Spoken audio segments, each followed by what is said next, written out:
This is Wretched Radio with Todd Friel. What is your sin plan? This is Wretched Radio. Went to a conference, Dr. John Street, Masters University. He's the chair. Well, he's not a chair. You see, that's symbolic language, sort of like, this is my body, this is my blood. That was just for you, Tony, right there. He's the chair of the Biblical Counseling Department at Masters University. Gave a marriage seminar, Rooted Marriage Conference, and he cited 7 stages that everybody will go through in marriage, and it can be very rocky. And without the calming effects of a sin plan, you could be capsized. That's right. You could be flung out into the ocean of confusion with no life vest on, and you will sink like a stone. I'm repenting of trying to take that analogy way too far. There are 7 stages of marriage. The first stage is the starry-eyed, you're cuckoo-cuckoo crazy for that person that you've decided to spend the rest of your days with, but you just didn't realize there'd be so many challenges. Adjusting to parents, coming up with new rules, living in a different role. I'm a spouse, potentially a parent, which is actually phase 2. You've got to figure out the in-law business, you making a living, spending budgets, all of those intimacy issues, all of those things, they going to hit you upside the head like an Acme frying pan. And if you don't have a sin plan to deal with it, you probably are going to find your marriage at the bottom of an ocean that's littered with, like the Titanic that sank in the ocean. You're going to find yourself in the bottom of the thing where the oceans are laying there. I knew I should have stopped. Phase 2, Bloodshot. That's when the babies come. Whatever your years are, doesn't matter. He has it between 25 and 30. These are kind of classic periods, aren't they? Because the kids these days aren't getting married until, I think that the average age now is, I believe, is right before you get Medicare or Medicaid. I'm not sure. That's when they're deciding to get married. Nevertheless, the Bloodshot phase. You deal with a wife not working because she's staying home and doing the most noble thing possible. She's raising God's image bearers, making decisions about who to visit on the holidays, adjusting to new physical, social, economic conditions, moving to a new community perhaps, deciding on family size. Got to work through those issues, new responsibilities, work, home, and don't forget church. There would be adjusting to a loss of freedom. You can't just do whatever you want to do, whatever you want to do it. You are tethered to a human being. Let me tell you, that can bring some challenges. What's your plan?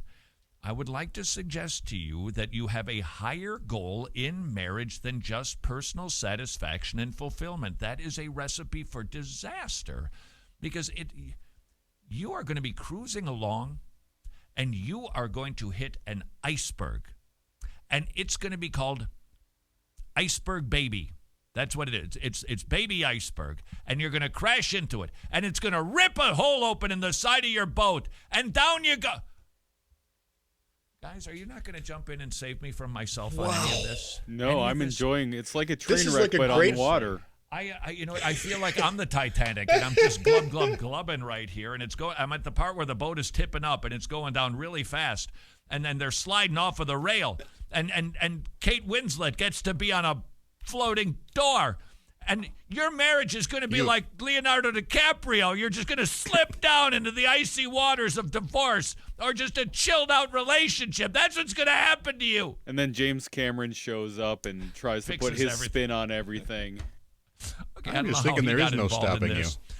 More, you adjust to the loss of freedom, experience a loss of privacy as a couple.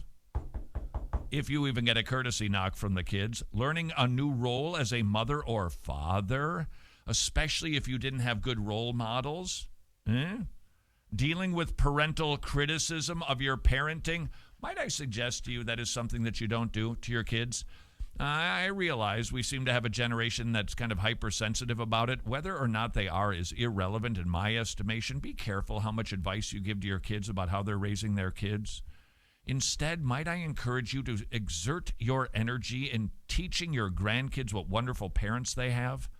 Let them know that you've got mom and dad's back, not the kids' back.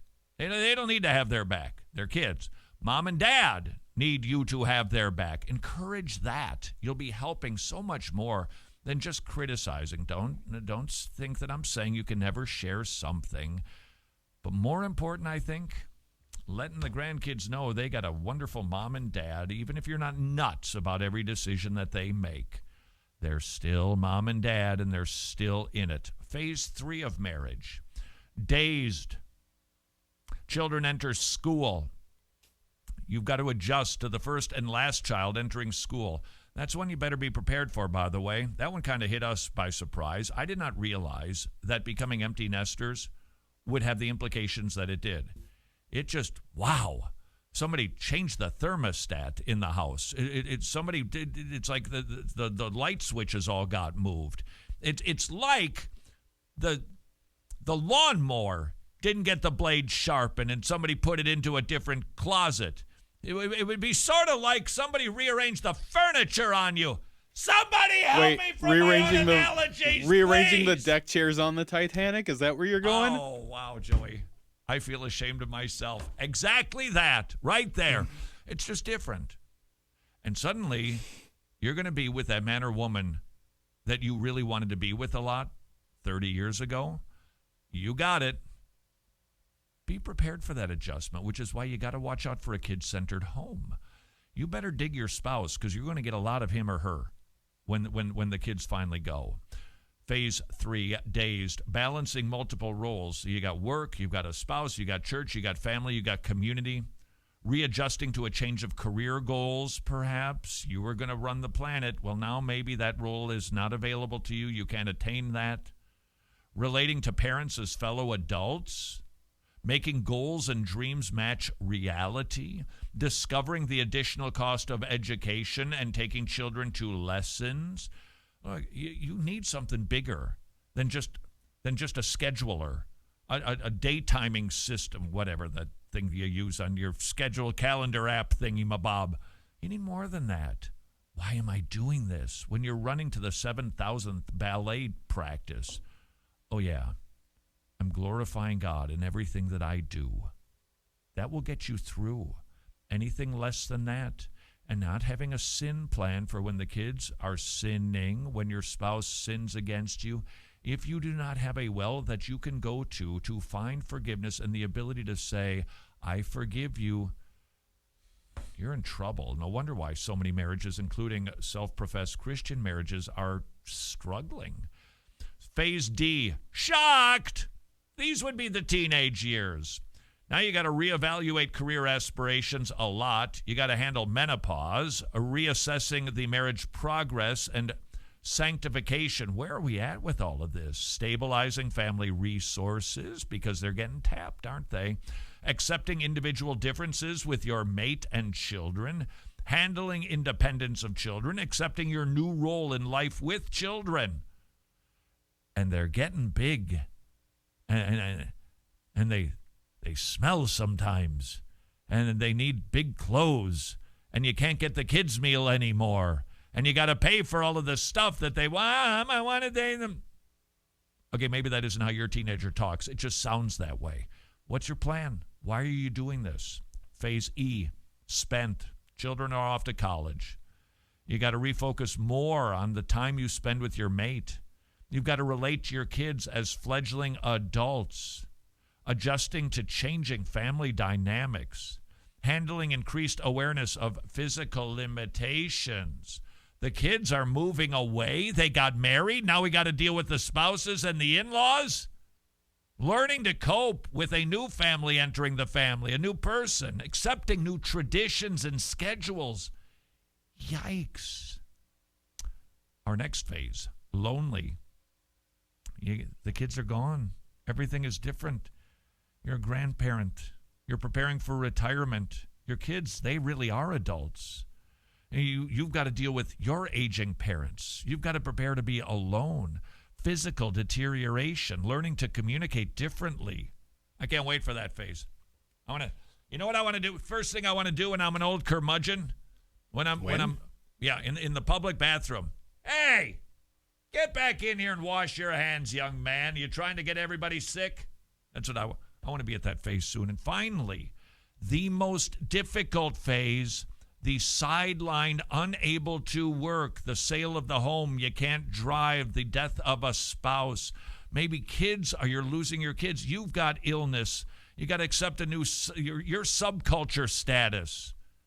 You've got to figure out any way to contribute to the planet. Question. You're not at that phase yet? Lord willing, you will be. What's your sin plan? And what is the purpose of your marriage? Anything less than glorifying God, and you're looking to be the next Titanic. This is Wretched Radio. Wretched. We're hip. We're technologically savvy. Would you please join us in liking, subscribing, or sharing this video?